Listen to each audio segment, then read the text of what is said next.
Las 4:30 en punto. Muy buenas tardes, bienvenidos a 8 Magazine. Aquí comienza nuestro programa de hoy, miércoles, del día 13 de enero. Les vamos a acompañar en directo, como siempre, desde ahora y hasta las 6 de la tarde, hablando de muchos y variados temas. Pueden seguirnos aquí en directo en la 8, desde cualquier punto en el que se encuentren, a través de internet, en nuestra página web www.dyltv.es, y cuando dispongan de tiempo en nuestros perfiles de redes sociales, en plataformas como YouTube. ¿De qué vamos a hablar? Pues como es habitual, un miércoles de cada dos abriremos nuestra sección La provincia vaciada con nuestro experto Salomón Ortega. Hoy vamos a hablar de despoblación más que nunca, porque lo vamos a poner en cifras. Vamos a conocer los datos de pérdida de población en la última década. Enseguida los analizamos, como les digo, con nuestro experto. Este año, el 2021, continúa marcado por la tragedia. Dentro de poco, por la pandemia, quería decir, dentro de poco se va a cumplir un año desde que se declarase el estado de alarma y viviésemos esta situación inédita. Y en este periodo han sido numerosas las ocasiones en las que hemos hablado de suspensión de todo tipo de actos culturales, festivos, pero el del que vamos a hablar hoy me temo que es un poco más significativo, porque es una tradición muy antigua, de más de 500 años, y en ese periodo nunca se ha suspendido el reparto de titos. Me refiero, como saben, a la tradición que se desarrolla en Gamonal. Cada día de San Antón, desde hace más de 500 años, la cofradía de Nuestra Señora de Gamonal y San Antonio reparte titos tradicionalmente. Pues este año no va a poder hacerlo. Sí va a haber celebraciones religiosas, estrictamente esas. Enseguida nos acompañarán dos miembros de la cofradía para darnos más detalles y, sobre todo, para mantener viva esta tradición que este año no se va a poder celebrar, pero que forma parte de nuestra cultura también. Además, hablaremos de literatura con una nueva novela, la quinta ya de nuestro siguiente invitado, David López Cavia. El libro se llama Atrapados en Arnhem y, de nuevo, nos lleva hasta la Segunda Guerra Mundial. Hablaremos, como es habitual también los miércoles en nuestro espacio Sal y Luz, de los profesores de religión, en un reportaje que ha realizado Luis Ángel Rozas. Y también estaremos en Aranda para adelantarnos a una cita que se va a celebrar en las próximas jornadas. Se trata de una exposición que recorre cómo ha reflejado la prensa escrita de Castilla y León la pandemia a lo largo de estos últimos meses. Lo vamos a hacer a través del decano del Colegio de Periodistas de Castilla y León, Pedro Lechuga, a quien vamos a saludar dentro de poco. Y además estaremos en la nieve con Gerardo de Mateo. Pues todo eso va a ocurrir desde ahora y hasta las 6 de la tarde. Comenzamos con lo que es un clásico también todos los años. Yo recuerdo haber repasado, diría que cada temporada, con Salomón Ortega, esta cuestión, cuando se conocen los datos, los censos de población de la provincia. Este fin de semana publicaba Diario de Burgos, mi compañero Héctor Jiménez, un estudio, un análisis de la pérdida de población en la provincia de Burgos en la última década. Y a raíz de ese reportaje, de un estudio con muchos datos muy interesantes, vamos a ocuparnos en los próximos minutos con nuestro primer invitado de la tarde, Salomón Ortega. ¿Cómo estás? Buenas tardes. Buenas tardes, Eneca. Hacía algunas semanas que no te saludábamos, así que quiero darte de nuevo la bienvenida, aunque esta es tu casa, ya lo sabes. ¿Todo bien? ¿Has disfrutado del descanso? Sí, muy bien, estupendamente, muy bien. Últimamente hemos tenido, desde el comienzo del año, algunos sobresaltos, pero bueno, ahora como que lo comentaremos un poco. Vamos a hablar, Salomón, decía, de los datos. Este es un tema clásico en esta sección, pero bueno, que es de alguna manera lo que le da sentido, ¿no? Porque nosotros hablamos de la provincia vaciada con datos. Se trata siempre de leerlo en positivo, de intentar sumar iniciativas, proyectos, historias que intentan frenar la despoblación, pero no podemos desatender una realidad que es acuciante, además. Sí, no, los datos son los datos y El trabajo que publicó Diario de Burgos el fin de semana es muy bueno, está perfecto. Y bueno, pues a pesar de que hay una cifra de que ha habido un incremento de 700 habitantes en los últimos 10 años, perdón, En el último entre año. en el último año, eh, aquí lo importante es, como en todo, es analizar la tendencia y la estadística a lo largo de los años. Como dice el artículo muy bien y muy bien expuesto, en el segundo decenio de este siglo, pues 307 pueblos. Burgos tiene 371. Pues el 80% de los pueblos de la provincia de Burgos han perdido población. Y la cifra de este último decenio es superior a la cifra del decenio anterior. En el decenio anterior, del 2000 al 2009, fueron 266 pueblos los que perdieron población, frente a los 307 pueblos de este decenio. Bueno, pues eso viene a confirmar que la grave crisis de población que padece no solo la provincia de Burgos, sino todo Castilla y León, pero también todo Castilla-La Mancha, Aragón, Galicia, una parte de Asturias, etcétera, etcétera. Pero fundamentalmente está centrado en el centro de la península, en Castilla-León, Castilla-La Mancha y Aragón. Es Salomón, lo que son malos datos y no, son malos datos. no esperábamos, la verdad es que Pero, estamos acostumbrados, ¿eh? Sí, adelante. sí, son malos datos y durante años van a seguir siendo malos. Piensa, Eneca, que son 80 años de políticas que no han favorecido al entorno rural. Todo lo contrario. Se sacaba gente del entorno rural para llevarlo al entorno urbano, porque allí estaban los polígonos industriales, porque allí estaban las universidades, porque allí estaban los ministerios, porque allí estaba la vida. En los pueblos se abandonaron, la gente tuvo que salir, pero han sido 80 años de vaciar los pueblos. Imagínate los años que necesitamos para, primero, que se adopten políticas que reviertan esa solución. Pero una vez adoptadas las políticas, que todavía no se ha adoptado prácticamente ninguna, una vez que se adopten esas políticas, los años que tardaremos en, no digo volver a la situación anterior, pero sí a que crezcan los pueblos, los entornos rurales, mientras decrezcan o se aligeren los entornos urbanos. El modelo de estos últimos 80 años, el modelo demográfico y territorial, ha fracasado. Tanto las grandes urbes como los pequeños pueblos no son sostenibles. Las grandes urbes, por ser muy grandes, por el hacinamiento, por la congestión, por el tráfico, ahora, fíjate, en Madrid, los problemas que ha provocado esta nevada, los problemas del hielo, del tráfico, los coches abandonados, no se puede entrar en los hospitales, etcétera, etcétera. Pero es que tenemos síntomas continuamente que nos demuestran que las grandes urbes, tan hacinadas y tan pobladas, no son sostenibles. Tenemos que cambiar.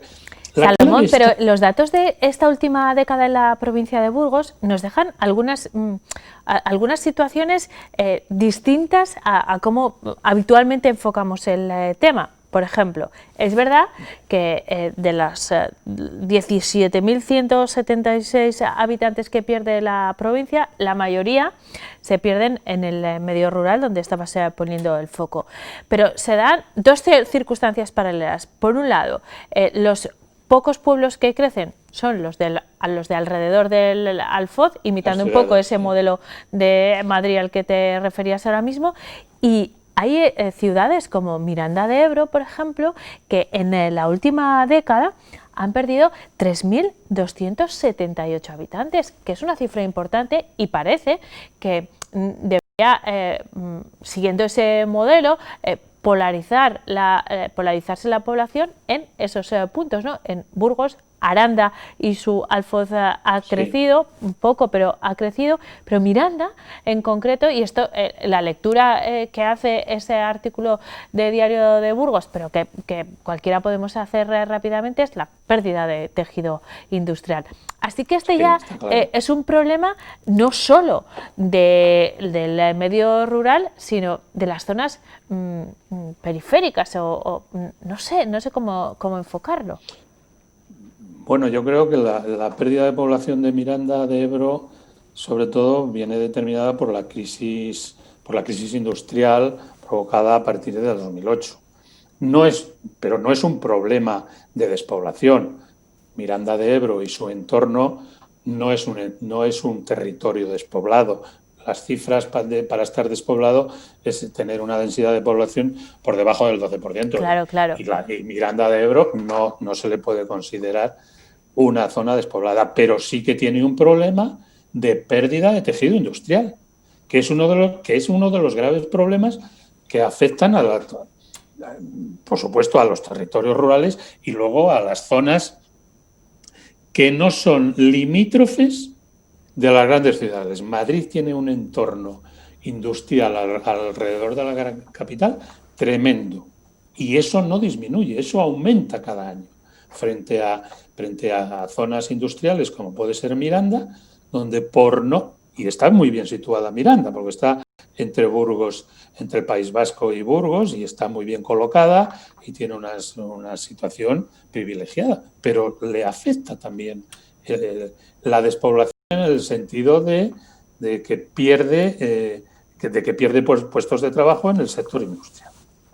Salomón, y esos pueblos del Alfoz que sí ganan población, hay algunos casos significativos en la provincia de Burgos. Por ejemplo, el pueblo que más población gana en términos absolutos es Arcos de la Llana, que ha incrementado en estos 10 años más de 560 habitantes.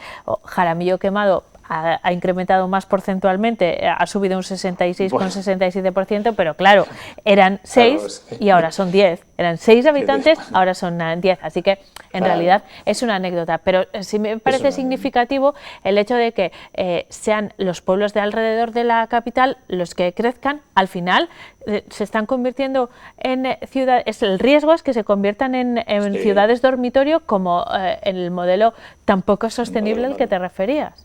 Sí, son pueblos que son al final ciudades dormitorio de la gran urbe a la que acude la gente a trabajar todos los días y por la noche se van a dormir a 10, a 20, a 30 kilómetros de la gran capital.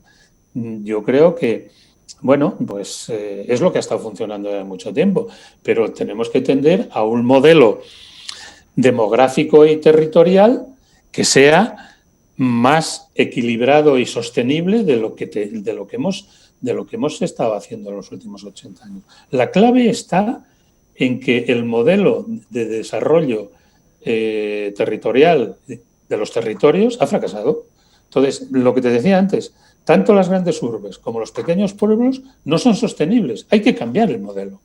Hay que hacer sostenibles las grandes ciudades, probablemente vía la descentralización, el adelgazamiento de las ciudades y que crezcan un poco los pueblos para garantizar su supervivencia, porque si los pueblos desaparecen, el desastre ecológico, el desastre económico, el desastre tradicional, etcétera, que se produciría en la España rural, sería tremendo.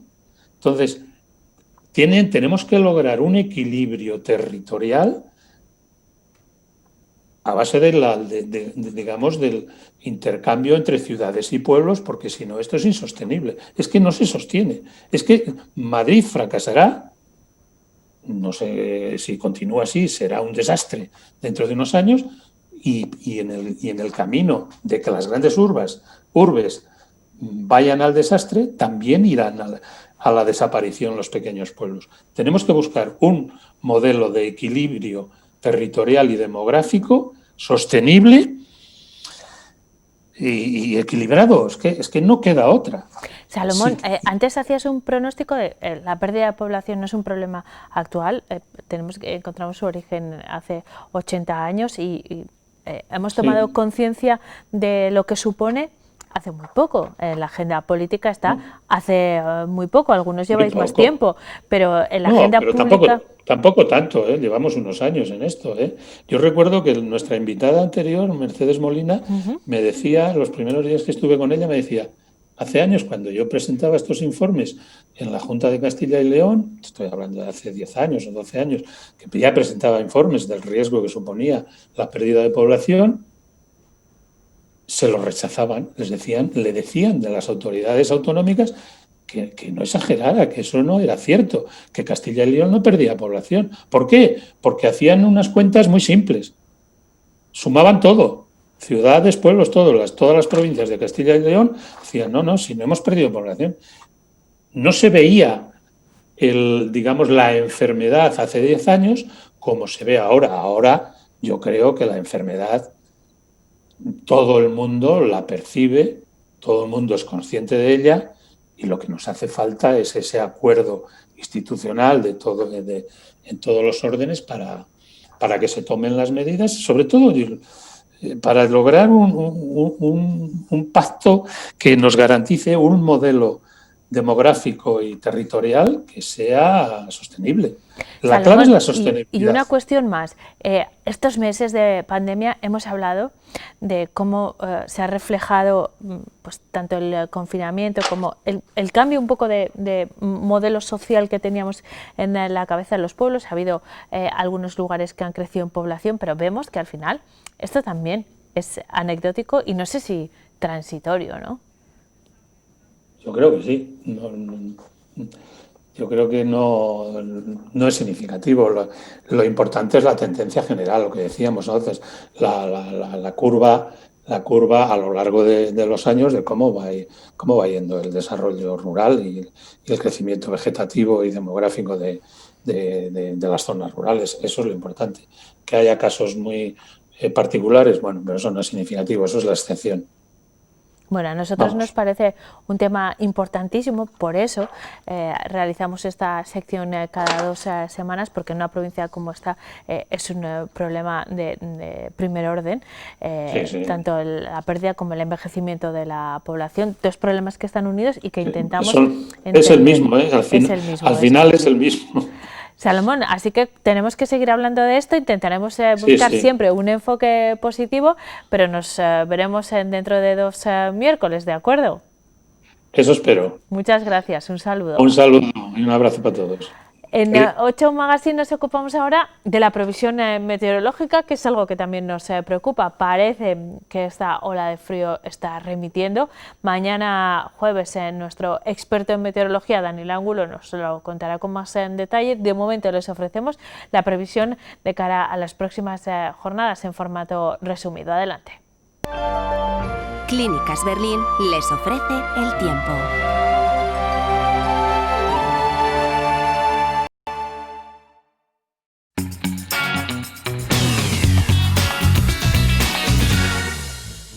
La pasada noche volvió a ser de heladas fuertes en toda la provincia, pero en algunas zonas estaban los cielos despejados, como es el caso de Huerta del Rey, y allí las heladas han sido más intensas, llegaron hasta los 11,2 bajo cero. Mientras en Acinas tenían helada pero con niebla, y la mínima fue de 9 grados bajo cero. También niebla engelante han tenido en Lerma, con sensación de intenso frío a lo largo de esta mañana. Las temperaturas mínimas han estado en Lerma sobre 8 bajo cero. Y todo esto se refleja muy bien en la imagen del satélite Meteosat de hoy. Vemos esa mancha blanca al este de la península ibérica, que es la nieve caída días atrás, y esas nubes que afectaban al Cantábrico Oriental y niebla sobre todo en los valles de los ríos, como es el caso del Duero y del Arlanza. En la situación prevista para mañana, un frente frío, como vemos a mediodía, estará entrando por el noroeste de nuestro país, pero se mueve en una zona de altas presiones, por lo tanto, este frente poco tiene que hacer. Mañana, eso sí, aumentará la nubosidad en todo el norte, en el Cantábrico habrá incluso algunas lluvias débiles y empezará a entrar viento del norte que hará que ya las heladas dejen de ser tan intensas y que suban un poco más las temperaturas diurnas, especialmente en la mitad norte de España. Concretando ya más para nuestra provincia, para esta jornada del jueves 14 de enero. En la zona de Merindades, en todo el norte, aumentará la nubosidad y habrá algunas lloviznas por la tarde. Habrá heladas, pero no serán tan intensas como estos días de atrás. Estarán las mínimas sobre 2 bajo cero y las máximas entre 7, 9 e incluso 10 se llegarán a alcanzar en Miranda. Por la Bureba y por el este tendremos intervalos nubosos, heladas fuertes al amanecer, pero menos que estos días de atrás, sobre 4 o 5 bajo cero las mínimas y 7, 8 las máximas. En Pradoluengo se quedarán en 5. Ya por el centro y el oeste hablaremos de algunas nieblas engelantes que pueden persistir hasta bien entrada la mañana. Según vayan levantando, las temperaturas irán subiendo. Las mínimas estarán sobre 5 o 6 bajo cero y las máximas en torno a 7 grados. Por el sur hablaremos de intervalos nubosos, de nieblas también en el Valle de la Arlanza con máximas de 7 grados y mínimas de 6 bajo cero. En el Valle del Duero, como hoy, las mínimas estarán sobre 9-10 bajo cero y las máximas en Aranda hasta 8 grados, con cielos poco nubosos. En la sierra, heladas fuertes de 8 o 9 bajo cero y máximas de 6 grados, con algunos intervalos nubosos poco importantes. Mañana en Burgos capital tendremos heladas pero menos intensas que hoy y máximas que subirán, como ocurrirá también en días siguientes. Bueno, parece que la intensidad del frío se reduce. Mañana, insisto, estará aquí Daniel Angulo para hablarnos de las consecuencias de esa borrasca y de la ola de frío posterior y sobre todo para hacernos una previsión de cómo van a ser las siguientes jornadas. Eso ocurrirá mañana. Ahora vamos a hablar de literatura. Se lo he contado al principio del programa. Empieza a ser un clásico también recibir en este plato al autor de este libro, David López Cavia. Buenas tardes, ¿cómo estás? Hola, ¿qué tal? Encantado. Es ya tu quinta publicación, ¿no? Así es, y tenía ya muchas ganas de sacarlo al mercado. La verdad que es uno de los libros en los que más cariño, en los que más pasión le he puesto, le he metido, ¿no? Y es una alegría que el público lo haya recibido también, la verdad. Lleva ya algunas semanas a la venta, así que estás teniendo buena respuesta por el momento. Pues la verdad que mejor que nunca, porque el ritmo es muy trepidante, los personajes parece que han enamorado al público y pues luego, lo que te digo, la fuerza sentimental de esta obra, ¿no? Encima en medio de la guerra, pues es que es tremenda y el público me está diciendo, es que David, es tu mejor libro. Pues qué bien. David, me imagino que tus lectores no se habrán sorprendido en que vuelvas a la Segunda Guerra Mundial, que es el periodo histórico en el que desarrollas casi siempre tu creación literaria, ¿no? Desde luego, sobre todo además me habían recomendado volver a Europa. Bueno, esta obra en concreto se desarrolla en Holanda y la verdad que tenían ganas, ¿no? Pues de una batalla tan trepidante, además una de las más legendarias de la Segunda Guerra Mundial, porque vamos, lo que hicieron los paracaidistas británicos pues fue increíble, cómo aguantaron contra viento y marea, ¿no?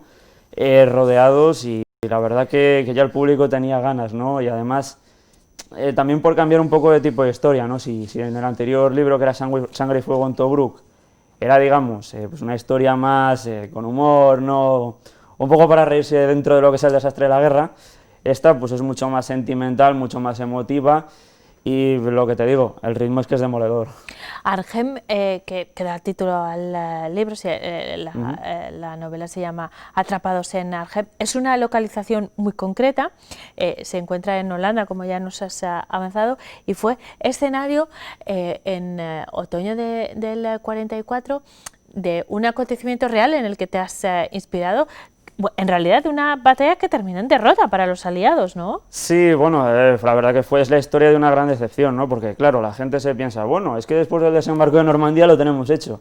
Pues no es así, ¿no? Luego la guerra se prolongó durante mucho tiempo, muchos meses. Pongamos, por ejemplo, que, te puedo decir, si es en junio del 44 en Europa, el Tercer Reich no queda derrotado hasta mayo o abril del 45 y, bueno, pues los alemanes a las puertas de su patria, totalmente acosados, se defendieron con uñas y dientes, se defendieron de manera encarnizada y la verdad que luego la tragedia, sobre todo uno de esos lugares fronterizos donde se defendieron cerca de la frontera, es la ciudad holandesa de Arnhem y la batalla pues fue sin cuartel, tuvo unas consecuencias durísimas sobre la población y lo que pretendía ser un plan para acabar la guerra antes de Navidad terminó en una decepción y en un baño de realidad terrible para los aliados. Hay un acontecimiento histórico, una operación, la Market Garden, que está directamente relacionada con lo que ocurre en tu novela. Háblanos de esa operación, que fue real, ¿eh? Sí, sí, no, de hecho tenía muchas ganas en su momento cuando me puse a escribir la obra, tenía muchas ganas de contar esta historia, como te decía, una de las batallas más legendarias de la Segunda Guerra Mundial, y bueno, pues digamos que ¿qué consistía? El Rin era la última gran barrera natural que impedía la entrada de los aliados en Alemania, ¿no? Entonces, ¿qué dicen? Bueno, pues vamos a tomar una serie de puentes sobre el río Rin, utilizando paracaidistas para conquistar esos puentes, pero ¿qué ocurrió? Que en el último puente y en el más importante, pues fracasaron. Además es que este tipo de batalla, este tipo de acontecimiento histórico, como estaban todos los, digamos, escenarios interconectados, entrelazados, pues me permitió, ¿cómo te diría? Me permitió lo que te digo, lo que hago mucho hincapié, ¿no? Meterle un ritmo muy veloz, muy intenso a la obra. David, tú estás especializado en literatura bélica. Hablamos de literatura porque lo ficcionas, pero te basas en hechos reales. Siempre vuelves a ese escenario. Entiendo que hay muchas películas, mucha obra literaria alrededor de la Segunda Guerra Mundial y que todavía hay muchas cosas que contar, porque hay pequeños detalles, la intrahistoria, que igual no conocemos bien todavía, a pesar de toda la producción que ha habido, ¿no? Incluso por tu parte. Sí, no, bueno, desde luego, es abundante, es brutal la cantidad de información, de libros, bueno, incluso de nuevas investigaciones que cada día te arrojan luz sobre hechos desconocidos de la Segunda Guerra Mundial, ¿no? Por poner un ejemplo, ahora he estado investigando para un libro que se llama Ecos de la Jungla y que aborda la campaña de los aliados en Birmania, ¿no? Y pues apenas se sabía hasta hace muy poquito, ¿no?, que había tenido lugar una hambruna terrible en la India, ¿no?, durante la Segunda Guerra Mundial, y eso ha quedado olvidado, ¿no? Lo que te digo, cada día salen cosas nuevas, es lo bonito, es lo interesante de este tema, que siempre pues hay donde investigar. En el caso de Atrapados en Arnhem, tú has hecho una investigación a pie de campo, nunca mejor dicho. Estuviste en Holanda hace mucho antes de que no pudiésemos viajar, documentándote para este libro. Sí, tuve la suerte pues, de viajar allá, pues, a los escenarios de la batalla, ¿no? Pues la verdad que fue muy emocionante, fue muy bonito ver el puente donde se desarrollaron los combates, ver el museo aerotransportado de Oosterbeek, ¿no? Y que por cierto a mí me parece uno de los mejores museos de historia militar que he visitado, y la verdad que fue un privilegio, además de meterte una panzada, ¿no?, a leer libros, y luego encima pues con el aval de uno de los historiadores digamos especializados que ha hecho un libro fantástico sobre este tema, con Antonio Muñoz, ¿no?, que me hizo precisamente mucha ilusión pues su prólogo, ¿no? O sea que, has sido el encargado de escribir el prólogo. Háblanos porque igual nuestros espectadores que no leen este tipo de literatura tan especializada no lo conocen, pero para ti es muy importante su aportación. Sí, sí, bueno, de hecho cuando empecé a documentarme el primer libro que leí fue Derrota en el Rin, de Antonio Muñoz, ¿no? Y yo me acuerdo, bueno, pues que con mis amigos, digamos, por decirlo de algún modo, frikis de este tema, lo íbamos hablando, ¿no?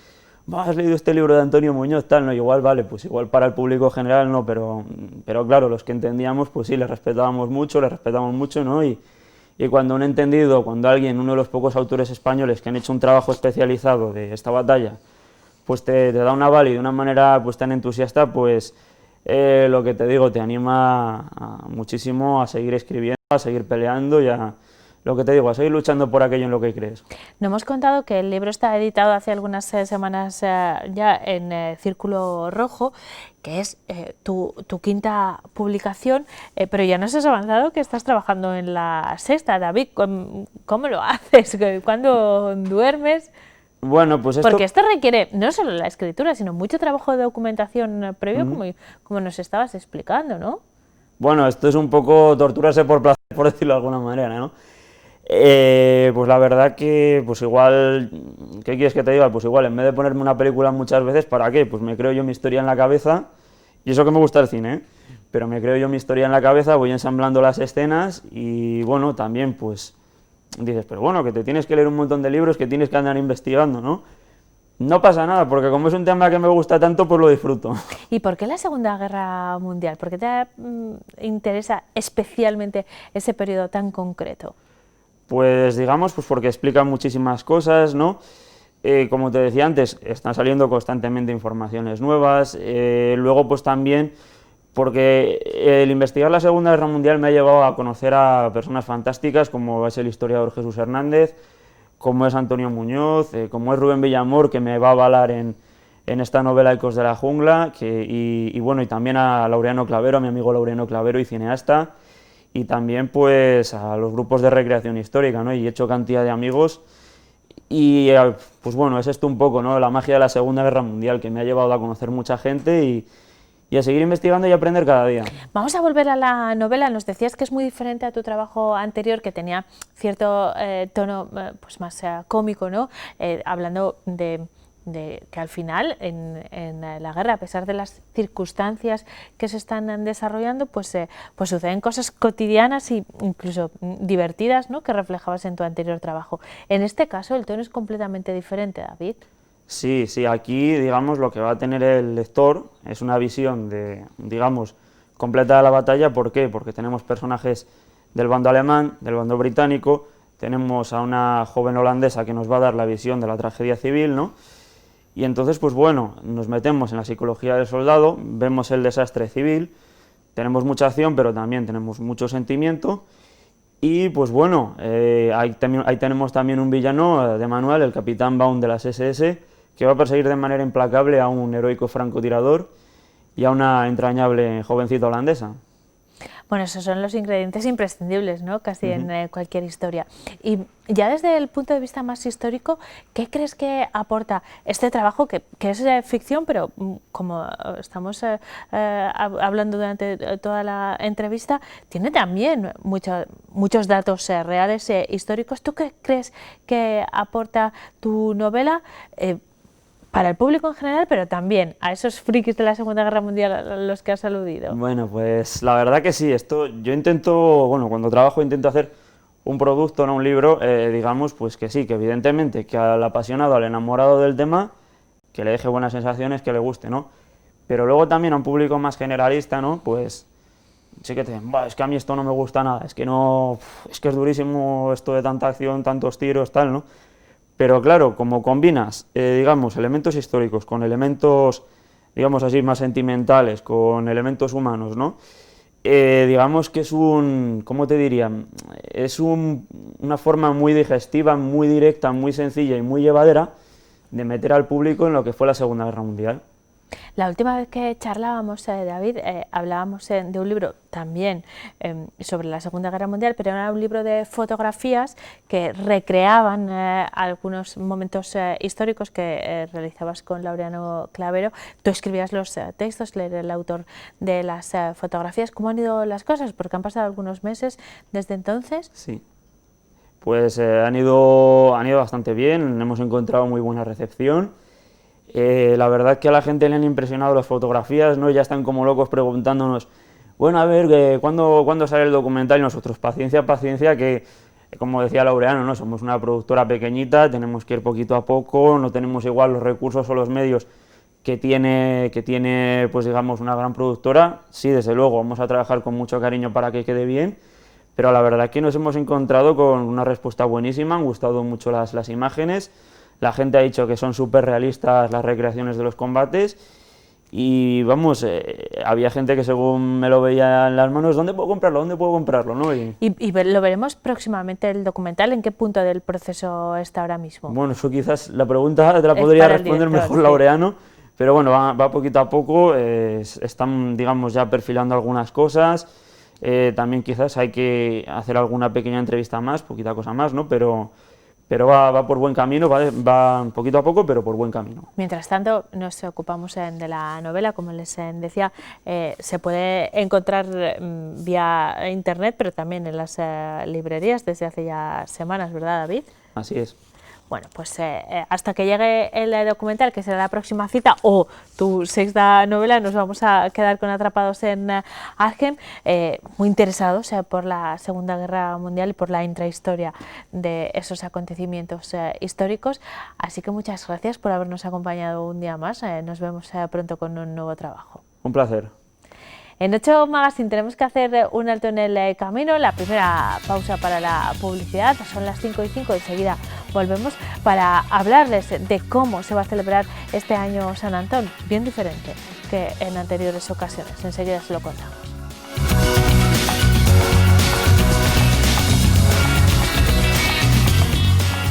Esta imagen que están viendo ahora cuando son las 5:10 de la tarde, es una de las imágenes clásicas de cada 17 de enero en esta casa y, por supuesto, en el corazón de Gamonal, donde se produce cada año. ¿Y qué va a ocurrir este 17 de enero? Pues que no se va a producir el tradicional reparto de titos una vez más, a causa de las restricciones que tenemos que seguir a causa de la pandemia. Sí se van a celebrar los actos religiosos, adecuados, por supuesto, a las limitaciones que exige este periodo, limitaciones de aforo en la iglesia, pero exclusivamente los actos religiosos son los que se van a celebrar por San Antón, algo que no tenemos conocimiento que haya ocurrido en los más de 500 años que tiene esta tradición. Nos lo van a aclarar nuestros invitados. Me acompaña el prior de la Cofradía de San Antón y Ánimas, Román Nieves. Buenas tardes, Román, ¿cómo estás? Buenas tardes, muy bien. Y Javier González, que es prior de Ánimas. ¿Cómo estás, Javier? Muy buenas tardes. Muy bien. ¿Esto había ocurrido alguna vez en la larguísima historia de vuestra cofradía? Yo, por lo que he preguntado a los cofrades mayores y demás, no tienen constancia. Es decir, no sabemos si igual en la guerra algún día, alguna vez vaya a pasar alguna cosa, pero no hay constancia de ello directamente. Entonces, claro, esto es una cosa nueva que nos pilla a todos. No es más que eso. Hoy en día. ¿Cómo os sentís como cofradía? Javier, lo hemos compartido el año pasado, otros años. ¿Es el día más importante para vosotros, junto con el de las candelas, de todo el año, ¿no? La cofradía tiene actividad durante todo el año, eso hay que decirlo. No, porque las reuniones están limitadas, pero claro, para vosotros no poder hacer los titos, ¿qué significa? Es un año raro, porque no podemos ni reunirnos ni hacer la fiesta como tal, porque estamos acostumbrados a levantarnos, a hacer nuestras labores, y es un año así tan parado, sin poder hacer nada, es muy extraño para todos. Más extraño es para el prior, porque es la primera vez. Yo, como fui hace 2 años, pues ya lo he visto, pero es que es muy raro.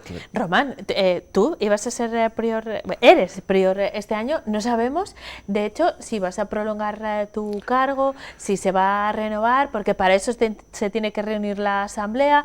No se puede, porque ese tipo de reuniones, como todos sabemos, están restringidas, así que estás viviendo, desde luego a la historia vas a pasar, eso seguro, como el año que no se pudo hacer el reparto de titos y no sabemos si renovarás en el cargo, ¿qué va a pasar, no? Esperemos que digan los cofrades que sí. Me dijeron ayer, que me comentaron de que seguramente tenemos que renovar otra vez otro año más.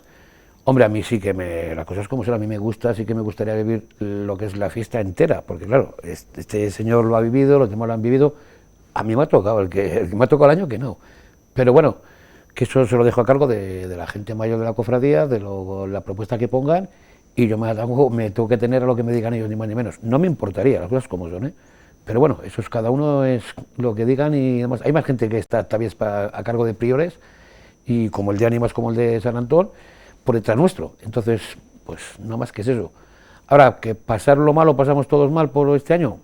Sí, porque esto de mantener la fiesta como hacemos los titos, nos levantamos, trabajamos, luchamos, más que nada para que la gente lo vea y para que luego pues les guste esto, que es lo que les gusta a ellos, les gustan mucho los titos, y este año es que es tan atípico que nos vemos muy mal todos. No es... Román, es que iba a hablarte del resto del barrio de Gamonal y de la ciudad, porque para vosotros como cofrades es un año difícil y ha sido una decisión difícil no poder hacer el reparto de titos, pero claro, es que se congregaban alrededor de vuestra cofradía, ¿cuántas personas cada año? Pues calculamos que cerca de unas 10.000 personas más o menos, calculamos de ahí para arriba, ha habido años que hasta más. Bueno, ha habido años que incluso no ha habido justo para llegar para dar la ración de titos a la gente. Y sí que es verdad que mucha gente me ha llamado a mí en el barrio, mucha gente me ha preguntado, pero bueno, Román, este año no va a haber Tito, este que está de prior, no se puede hacer nada. ¿Pero cómo no se puede hacer nada? No se puede hacer nada. No se puede. No se puede. Claro, 10.000 personas, esas colas que todos conocemos y la propia cofradía ni siquiera se puede reunir, pues como para convocar ahí a tantos burgaleses. El año pasado yo estuve allí, fue un día estupendo, como siempre, es una gran fiesta la de San Antón, y vosotros siempre contáis que ese día vuelve a empezar, porque no, cada San Antón estáis pensando ya en el siguiente. Tanto es así que tengo entendido teníais hasta titos para este año, Javier, ¿es así? Yo sí, creo que sí, que había titos, había alguno, pero no lo sé. Es que no, eso lo Es tan más... fácil conseguir los titos, uno no puede ir al mercado y comprar titos para 10.000 personas. No se puede. No, nosotros tenemos a un señor que nos lo planta todos los años y gracias a él, pues oye, pues tenemos titos todos los años. Hay años que hay más titos, años que menos. Este año nos ha plantado, teníamos titos para hacerlo y todo lo demás, pero claro, con esto pues intentaremos pues que guarden los titos para el año que viene. Este hombre tiene que plantarles, el año que viene pues igual no les plantará al hombre, porque claro, teniendo titos pues habrá que dejarles aparte porque claro, no se puede tener tanto, eso es para gastarlo al año. Y eso, no sé qué más decirte de verdad. Porque... Estamos hablando del reparto de titos, pero es verdad, Román, que la fiesta tiene algunas citas más. Esta es la más llamativa por la cantidad de gente que congrega, por los titos, que son muy apreciados porque se toman en ese momento, no son fáciles de conseguir, por otro lado, pero vosotros lo que sí vais a hacer son las celebraciones religiosas. Las vísperas del día anterior a San Antón, el domingo la misa de San Antón, porque este año cae en el domingo. ¿Cae el domingo? Y el lunes también. El lunes hacemos difuntos, también, Eso que es. hacemos también a las 12... Esas citas se mantienen. Eso se mantiene, sí, pero con restricciones, ya te hemos dicho que con restricciones dando en cuenta que tanto el abad de la cofradía, que es el señor que nos lleva, bueno, el cura que nos lleva a nosotros, que sea de Gamonal, señor Don Marcos, tenemos restricciones de 70 personas y hasta ahí podemos llegar, no podemos hacer nada más. Yo entiendo que el domingo querrá entrar mucha gente, porque claro, San Antón siempre, la gente ha estado toda la vida allí, en San Antón, la iglesia llena, afuera, alrededores. Pero este año va a ser muy atípico para todos, tanto como para nosotros, todo para ellos. Sí, creo que vendrá el señor alcalde, dijo que venía el señor alcalde a la misa mayor, y poco más. De la corporación de la alcaldía no creo que venga mucha gente tampoco, porque tampoco cabemos tantos, y nosotros, Claro, entre hay nosotros... que restringir en todos los Hay que restringir en todos, y claro, al señor Abaza hay que hacerle caso de que no se puede entrar tanta gente y hay que mantener las medidas, ¿sabes? Sí, hay que respetarlo sin duda. Sin duda. Estaba pensando que hay otros acontecimientos, el Tito de Oro, por ejemplo. Chito de Oro este año imposible. Nada, Javier niega con la cabeza, nada, es que No, todo como, es que no. como no nos hemos podido reunir nadie, pues no hay Nada, y aparte que es está que todo paralizado. Y aparte cuando cuenta que nosotros pues solemos invitar a los Titos de Oro de años pasados que les hemos entregado, los invitamos en la iglesia. Este año no se puede invitar a nadie, no va a haber Tito de Oro. Muy atípico, ya te lo digo, que a mí me toca muy atípico este año. Y a este hombre también. Claro, porque en realidad tú ya has sido, Yo ya he sido prior. pero este año ¿cuál es tu papel para quienes Yo no soy conozcan? prior de ánimas, que antiguamente era para las viudas, para dar amparo a las viudas de los cofrades, y ahora actualmente pues son las mujeres del barrio, la gente que quiere ser, y nosotros somos de ánimas. Y soy el cargo de la reunión de todos. Pues tu papel también este año está restringido, pero es verdad que hace 2 fuiste prior de San Antón, así que esa experiencia sí la has tenido. Javier, en tu caso, Romano, yo no puedo influir en la asamblea, pero bueno, yo creo que lo más razonable es que renovéis para que el año que viene sí se pueda hacer en buenas condiciones, perdón. Que tampoco lo sabemos, porque no se trata solo de suspender este año, sino de que no podemos hacer planes. La próxima cita serían las candelas, el día 2 de febrero. No sabemos cómo vamos a estar en ese momento, pero bueno, tampoco estamos para muchas Tengo fiestas. entendido que las candelas se van a también suspender, bueno, lo que se dice, los actos oficiales, no tanto la iglesia como... Pero bueno, lo que se hacía en Gamonal, lo que se ha hecho siempre en Gamonal, que ha sido la verbena, los bailes y demás, eso va a estar totalmente restringido. De momento hasta febrero, luego ya veremos a ver de febrero para adelante si hay alguna más fiesta o algún barrio que igual se anime o se puede hacer alguna cosa, pero creo que este año va a estar muy mal para hacerlo todos, ¿eh? Y Creo que muy mal. esta cuestión no depende de la cofradía, pero la tradición marca que después de la misa de San Antón, muchos ciudadanos llevan los animales al exterior de la Antigua. En otros puntos de la capital también se hacen huelgas, por ejemplo, y se bendice a los animales. No sé si esto no se puede congregar mucha gente, así que tampoco va a haber bendición de animales. En realidad tiene sentido, ¿no? Si estamos teniendo las restricciones generales que tenemos, pues afecta también a estas fiestas. Pero vosotros, ya desde un punto de vista personal, ¿qué sensación tenéis este año respecto a la cofradía, pero a todo? Está siendo un año muy difícil. Román, ¿tú qué notas en el barrio? Vosotros que estáis tan en la calle. Pues muy difícil, date cuenta que tanto la movilidad como ciudadana como hay hoy en día, como la restricción de que nos juntamos los amigos igual en el bar para tomar algo, tanto subir a la cofradía y estar con todos, con uno, con otro, eso hoy en día no se puede hacer. Entonces lo vemos, yo por mi parte, por mi punto de vista, lo veo es un año muy atípico. Bueno, es que ni me lo he esperado, ni creo que ningún ciudadano español, ni ningún ciudadano burgalés, ni de Gamonal, se hubiera esperado esto de la noche a la mañana, como lo ha pasado. Pero es lo que nos toca hoy en día, es lo que nos toca, lo tenemos que seguir lo que nos mandan y ni más ni menos, así son las cosas.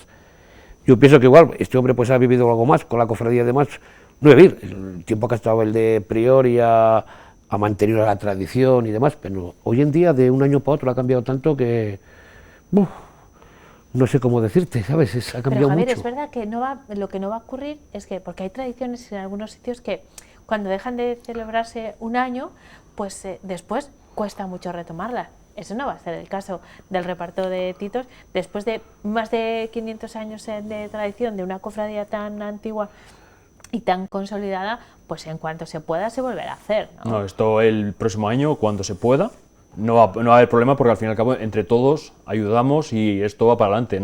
Esto no va a parar porque este año ha pasado esto, pero el año que viene, si se puede, se hará, o dentro de 2 años, esto va a seguir, esto no va a parar, esta tradición no va a parar. Bueno, pues eso es importante y tranquilizador también para todos. A todos los burgaleses que igual se están enterando hoy que no va a haber reparto de Titos, les aseguramos que el próximo año, si se puede, se hará. Ya veremos si Román sigue siendo prior o no. En cualquier caso, como decíamos, a la historia vais a pasar por este año tan difícil. A la historia vamos a pasar. Ojalá fuese por otros motivos, pero bueno, las circunstancias son las que son. La verdad es que estamos actuando con responsabilidad y de eso se trata. Así que muchas gracias a los dos, primero por haber venido aquí a compartirlo con nosotros, y mucha suerte de cara al próximo año, ¿de acuerdo? Muchísimas gracias a vosotros por invitarnos, ¿sabes? Y esperemos vernos más de un año y repartiendo Titos, de verdad. Yo el año que viene, desde luego, si hay Titos, estaremos allí como hemos estado todos los años. No sé si yo o mis compañeros de la Ocho Burgos, seguro. Gerardo de Mateo, que no se lo pierde nunca, Gerardo también estará allí. Gracias a los dos y lo dicho, que vaya bien. A ustedes, después de esta noticia un poco agridulce, pero bueno, las circunstancias son las que son y hay que respetar las normas, abrimos un nuevo capítulo de nuestro espacio semanal Sal y Luz, del que se ocupa mi compañero Luis Ángel Rozas, y con quien vamos a hablar de profesores de religión. Adelante.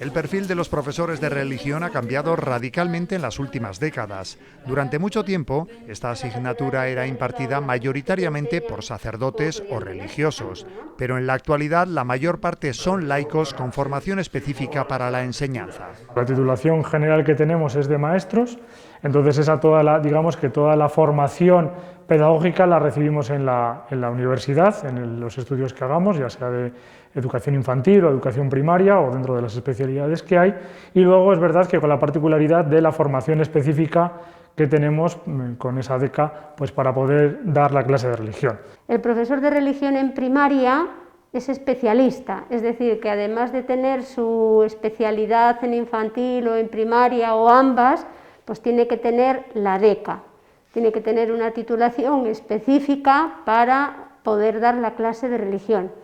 Y en el caso de secundaria, pues se nos exige una licenciatura que puede ser una licenciatura civil o puede ser la licenciatura de teología.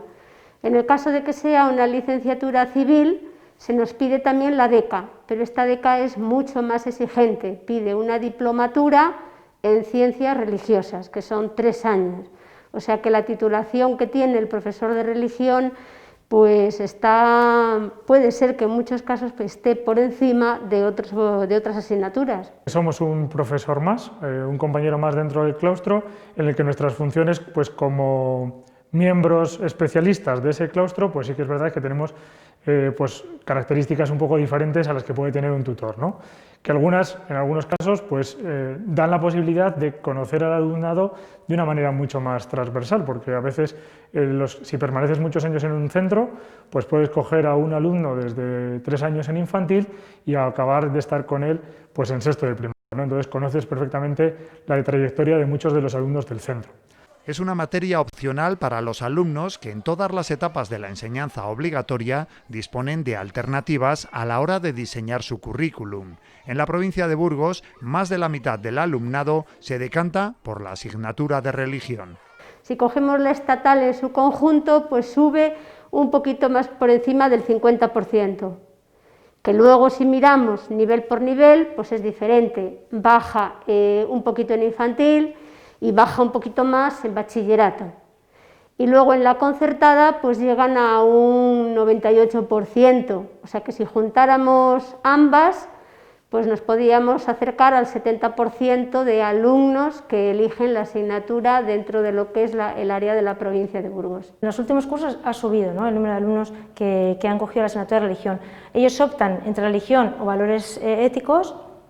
Y bueno, yo creo que al principio, con 12 años, los de primero de la ESO, que son los más pequeños, pues a lo mejor muchos de los padres les animan a que lo cojan algunos, pero luego cuando van siendo más mayores son ellos mismos quienes lo eligen, ¿no? Son profesionales de la enseñanza, uno más dentro del claustro, pero a menudo tienen que seguir desmontando algunos estereotipos acerca de su asignatura. Sí que es verdad que muchas veces la ven como una asignatura más sencilla, lo que llamamos la asignatura María, pero yo creo que la valoran muy positivamente, porque es una asignatura en la que tratamos de transmitir unos contenidos, ¿no?, pero también ellos se expresan sus opiniones, a veces sus sentimientos, realizamos debates y yo creo que eso a ellos les gusta bastante, ¿no? Yo creo que les ayuda pues a plantearse cosas que a lo mejor de otra manera en otras asignaturas pues no se pueden plantear, ¿no? Preguntas sobre el sentido de su vida o cómo está nuestro mundo. Diferenciar un poquito lo que es el hecho de la clase de religión y la catequesis, que en principio son cosas bastante distintas, o pueden ser distintas, ¿no? Lo que pretendemos a través de la clase de religión es explicar el hecho religioso, con todo lo que ello conlleva de conocimiento a nivel, por supuesto, específico de todo lo que tiene que ver con la religión y su moral, pero también abarcándolo a las diversas dimensiones y competencias que el alumno tiene que trabajar y tiene que conocer, ¿no? Entonces, el área de religión en este sentido pues es muy rico y muy interesante, o hace muy interesante también a veces la asignatura, el hecho de poder conectar con otro tipo de áreas, ¿no? Ahora estamos próximos a la celebración del centenario de la catedral y en el área de religión, por ejemplo, es una fuente riquísima para poder trabajar. El mayor reto al que se enfrentan en un futuro próximo es la enésima reforma educativa que, al igual que las anteriores, incide de forma importante sobre la asignatura de religión, todavía con muchos interrogantes en el aire, lo que sin duda es motivo de preocupación para este colectivo docente. Siempre da la sensación que nuestra asignatura y el profesorado siempre está en el punto de lanza como de disputa cada vez que se desarrolla una nueva ley.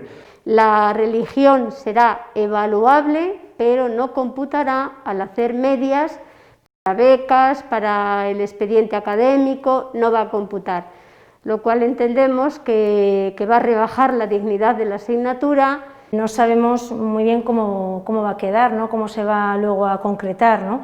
El hecho de que la asignatura espejo, que no haya asignatura espejo, pues ya es una cosa importante que claro, los alumnos haría pues que algunos a lo mejor no lo eligieran, ¿no? La situación, un poquito de debilidad o de incertidumbre que queda la asignatura ante la nueva reforma educativa, ¿no?, que la deja ahí, pues digamos que no bien concreta dentro de lo que es el currículum.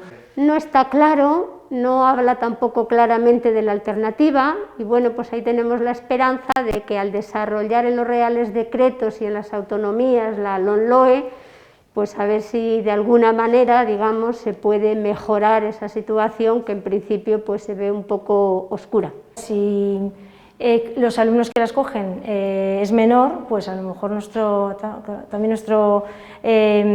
trabajo también peligra, ¿no? Entonces, bueno, pues también es algo que nos preocupa y nos inquieta, desde luego. En la escuela pública de la provincia de Burgos imparten la asignatura de religión 69 profesionales, 46 de ellos en infantil y primaria y otros 23 en secundaria y bachiller.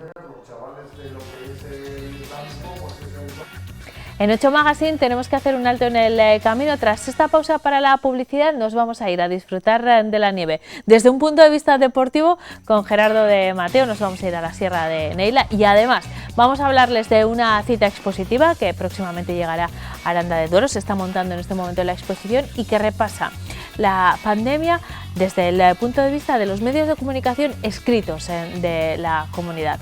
Será tras la publicidad.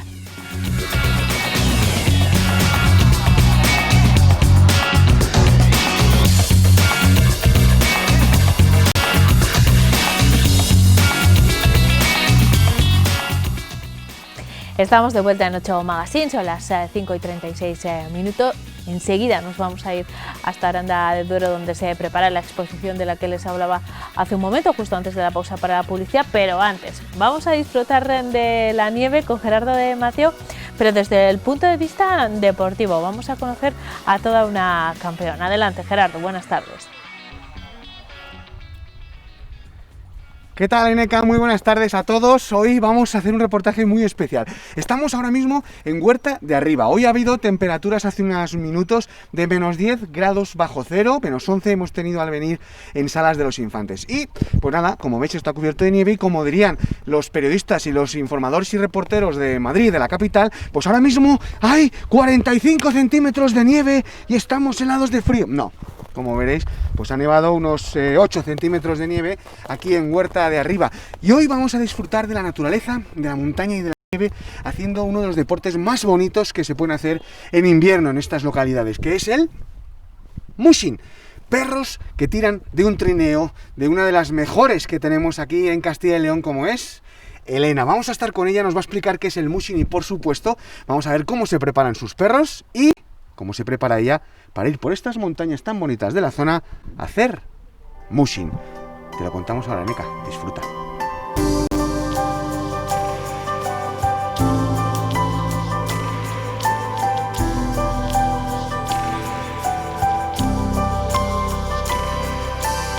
Nos encontramos en Huerta de Arriba porque vamos a disfrutar ahora de unos deportes más bonitos que se pueden hacer ahora en estos días fríos y de nieve. Estamos en Huerta de Arriba con la, atención, subcampeona de España de mushing y campeona de España de bailloring. La tenemos aquí. Hola, Elena, ¿qué tal? Buenos días, muy Bueno, bien. pues ahora mismo estamos preparando un poquito lo que va a ser nuestra expedición de hoy, ¿no? Sí, eso es. Estamos preparando para hacer un entrenamiento por aquí por la sierra. Hay que aprovechar estos días que tenemos frío, nieve, que nos ha dejado el temporal. Y para nosotros unas condiciones climatológicas perfectas para poder entrenar con los huskies. El mushing, vamos a hablar que tu disciplina, tiran 6 u 8 perros. Se puede hacer de distintas disciplinas según el número de perros, es una categoría u otra. Con el trineo en nieve se hacen categorías de 2, de 6, de 4, de 8 y sin límite de perros. Puede ser muy complicado como estamos viendo, pero en realidad es ponerle un arnés y al trineo, ¿no? Exactamente. Vamos a ver cómo le pones. Llámame a uno de los perros. Grey, Grey, Grey, ven aquí. Hay que decir que ahora mismo te acaba de llegar, tú mientras pone, yo te voy diciendo, acaba de llegarte un perrito de Rusia que es hijo del campeón del mundo. Sí, se llama Arwen, esta de aquí que va por ahí corriendo como una loca. Y bueno, pues yo siempre he corrido con estos huskies que son de mis líneas, que vienen de una perra adoptada y aquel buck que lo compré, y los demás son hijos suyos, y ahora pues llegaba el momento de renovar un poco la sangre para poder seguir compitiendo en el futuro. Elena, ¿cuántos días se necesita una campeona de España de entrenamiento? Cuantos más mejor. O sea, este es un deporte que al final yo tampoco es que entrenes para ganar, yo entreno con los perros porque disfruto haciéndolo. Cuantos más días entrenes, mejor para mí. Ellos disfrutan haciéndolo, cuantos más días entrenan, más contentos están, así que... Obviamente no siempre hay nieve, No. Tu trabajo es entrenar en la nieve y también, por supuesto, en el barro, en la tierra, ¿no? Exactamente, la mayor parte del año tenemos que entrenar en tierra y entrenamos, tengo un quad para entrenarles, que van los perros tirando del quad y eso es el entrenamiento básico que hacemos en tierra. Luego también entreno con la bicicleta o con un triciclo o cuando vamos a las carreras también hacemos carreras en tierra. Luego tengo que decir una cosa, Elena, que es que vamos a dar las gracias al Grupo Antolín porque así no te quitan el día. Espero que no le quitéis el día de trabajo que ha venido hoy a la nieve por nosotros, ¿eh? Yo creo que se portarán bien, ¿no? Bueno, sí, yo estoy contenta trabajando allí, así que me han dado la facilidad también de poder cogerme un día para poder disfrutar hoy en la nieve, así que estoy contenta. Elena, ¿cómo es el deporte del mushing a nivel mundial? ¿Tu sueño? Bueno, a mí mi sueño es poder salir desde aquí y entrenar como voy a hacer hoy. O sea, eso me hace más feliz que ganar ninguna carrera. Es disfrutar con mis perros. Luego si voy a una carrera, ya que entrenas, si ves que los perros lo hacen bien, si puedes ir a una carrera y encima ganas, pues ya está. ¿Qué tipo de arneses, como vemos aquí, son arneses normales, ¿no? Como los que podíamos ponernos nosotros... Este es un arnés especial de tiro. Lleva acolchado la zona del cuello y la zona del pecho y esto amortigua para que el perro no sufra ningún tipo de rozadura, ni de lesión, ni nada. Siempre buscamos la seguridad del perro. Pues Elena, vamos a disfrutar contigo de la montaña, nos vamos a preparar nosotros, ella también se tiene que poner el mono y nos vamos a la montaña a disfrutar de unos paisajes espectaculares y de un deporte único. Elena, Eso es. En unos minutos aquí, nos vemos ahora mismo.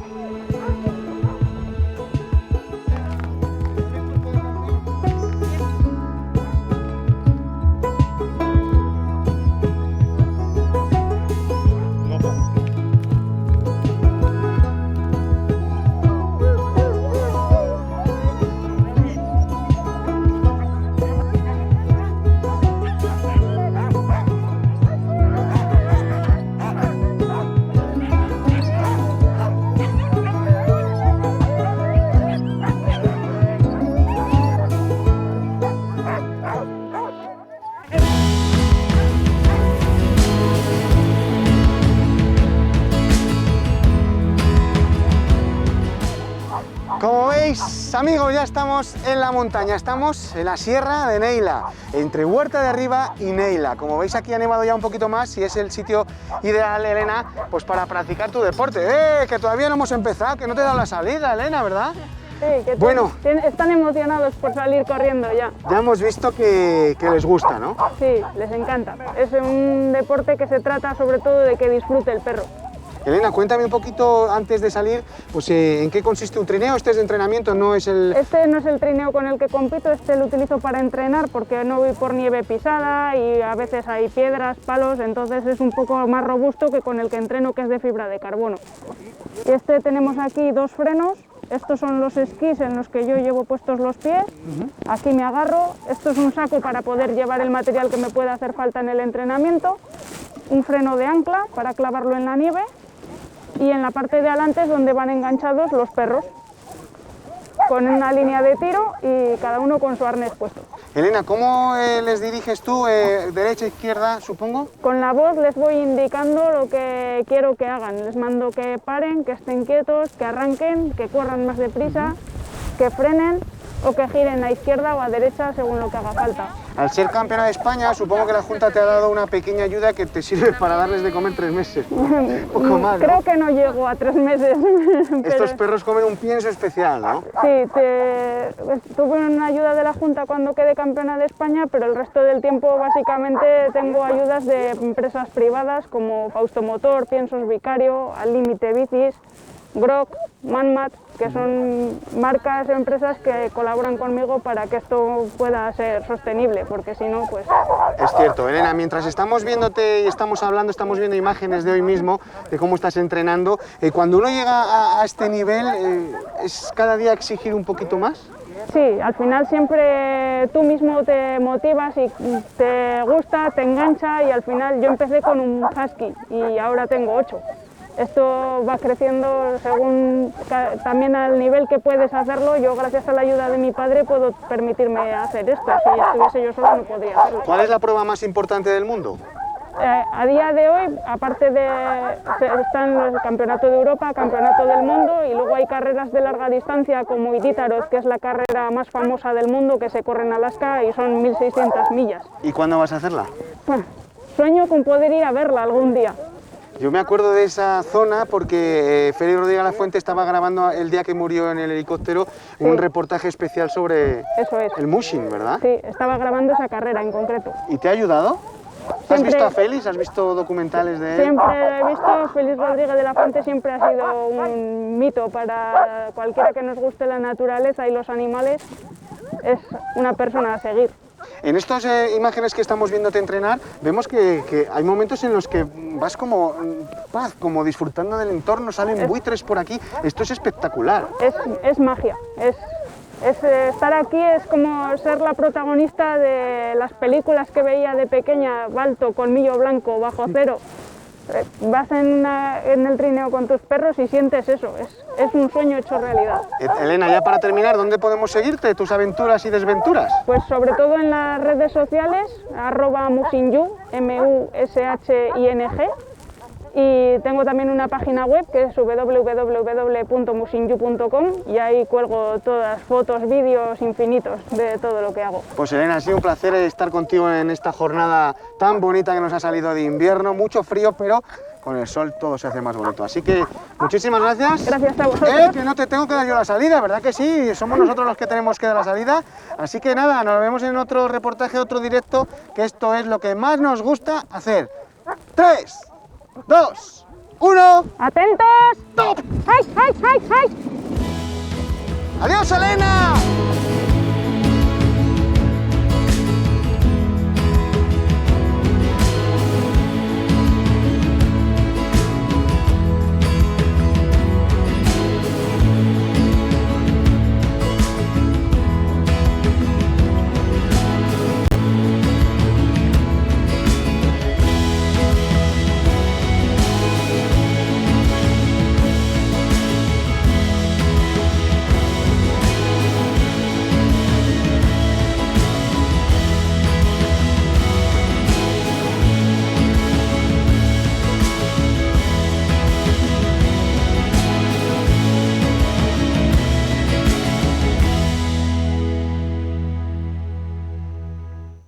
Así sí se disfruta de la nieve, ¿eh? Qué bueno, muchas gracias, Gerardo. Mañana nos vemos.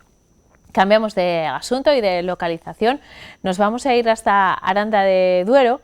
Lo vamos a hacer sobre todo a partir de mañana, el momento en el que se presenta y se inaugura la muestra de la que les vamos a hablar en los próximos minutos y que está dedicada a ver cómo ha recogido la prensa de Castilla y León, la prensa escrita de Castilla y León, este periodo de pandemia que estamos atravesando. Se trata de una exposición que organiza el Colegio Profesional de Periodistas de Castilla y León y la Fundación Instituto Castellano y Leonés de la Lengua, y de la que vamos a hablar en los próximos minutos con el decano del Colegio de Periodistas de Castilla y León, Pedro Lechuga. Buenas tardes, Pedro, ¿cómo estás?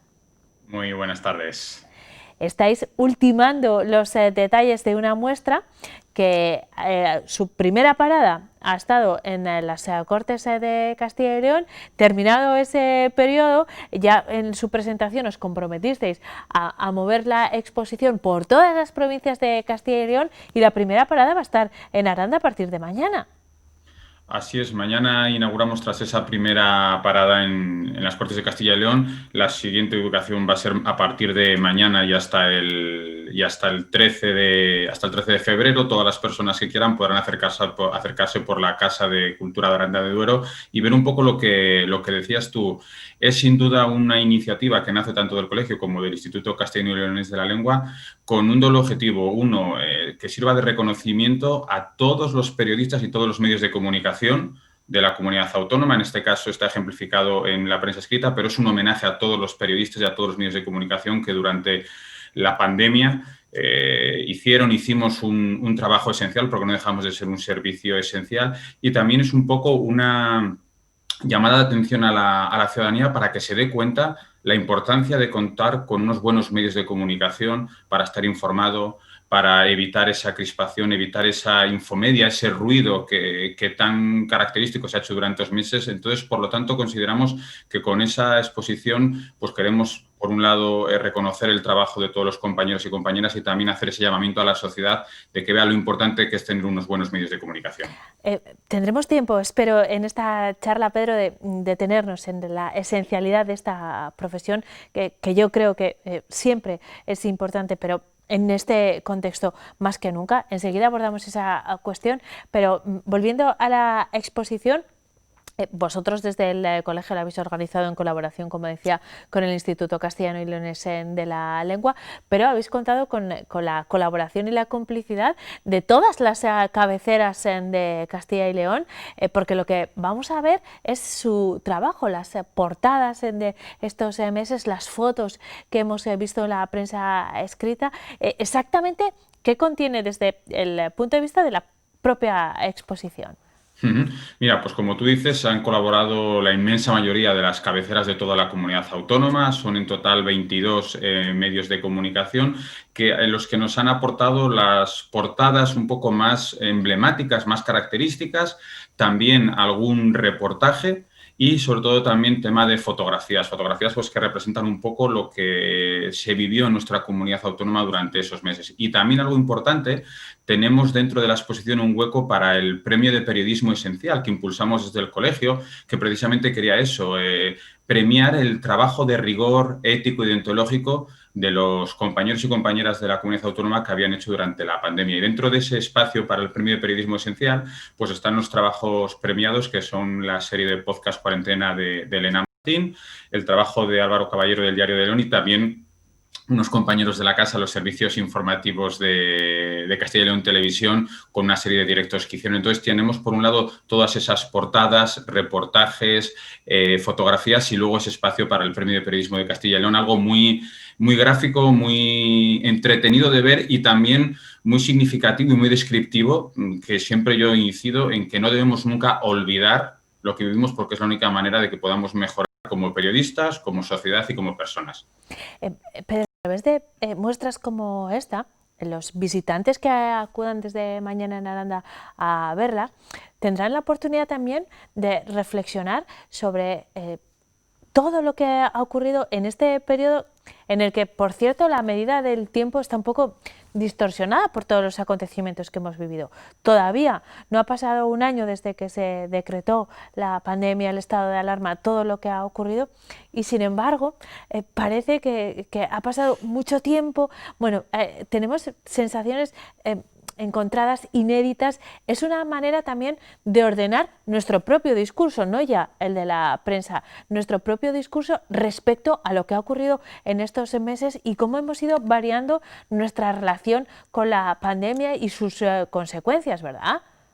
Lo que tú bien dices es que ha sido hace nada y parece, yo no sé si será también un mecanismo psicológico de querer alejarlo lo más posible del presente, pero es que todo este drama llamó a nuestras puertas en marzo, hace nada, hace 9 meses y parece, como tú dices, que es algo ya lejano.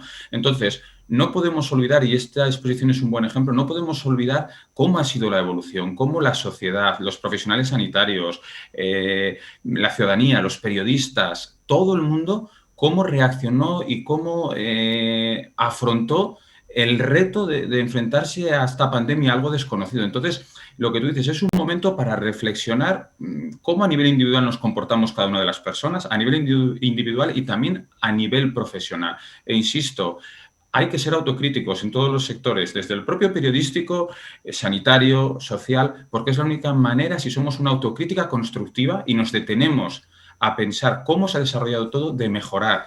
El problema que tenemos es que como vivimos en una sociedad que va a una velocidad vertiginosa, nos cuesta sentarnos y ver en estos 9 meses qué se ha hecho bien, qué se ha hecho mal, cómo podemos mejorar. Entonces, esta exposición, como tú bien dices, es pues un buen momento para, mientras estás viendo al final los periodistas, guste o no a la gente, o algunos sectores, somos los notarios de lo que sucede en la realidad. Y en esa exposición se va a ver realmente lo que sucedió en nuestra comunidad autónoma. cómo captaron los fotoperiodistas los dramas, el apoyo entre profesionales, entre la ciudadanía, esas calles solitarias. Luego, cómo los propios periodistas entendieron y hicieron lo que tenemos que hacer, que es contar historias. El periodismo, tú bien sabes, no es otra cosa que contar historias.